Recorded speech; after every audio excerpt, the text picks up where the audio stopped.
Hello there, lovely people, it's Alex from Nintendo Life here. Now, Pokémon Picross is the latest in the line of Pokémon spin-offs, and much like its recent siblings, it has a free-to-play structure. This means that whilst you can play it for free, you'll be very restricted about what you can do and how often you can play it. Previous entries have been fairly sensible in their approach, and this game seems to keep straddling that line of fairness, for the most part. It's clear that other free-to-play games such as Pokémon Shuffle have been far more accepting of the free players than many games using this same structure, but Picross is leaning more towards the paying side of the line. At first, the in-game currency pick rights will appear abundant, but shortly after you break free from the tutorial, the amount that you're awarded for each puzzle drops significantly. This makes the idea of purchasing some in-game currency with out-game currency all the more appealing, as is the idea. Although it's never actually necessary to pay to play, as it were, the whole experience of the game becomes significantly hampered because you're often stuck behind a pay or wait wall, and for people who don't carry their 3DS systems around with them constantly, remembering to play after a waiting period can become tiresome. As much as I don't like to admit it, Pokémon Picross feels like something that would be much more suited to a smartphone that you carry around with you all day.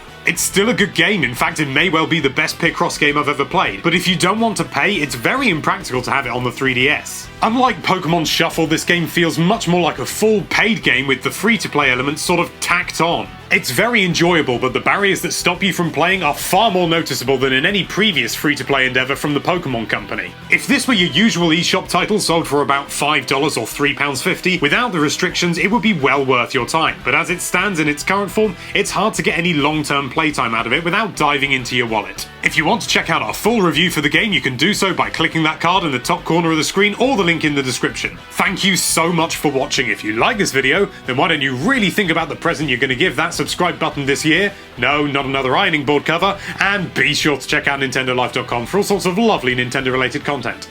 Thank you again for watching, bye bye.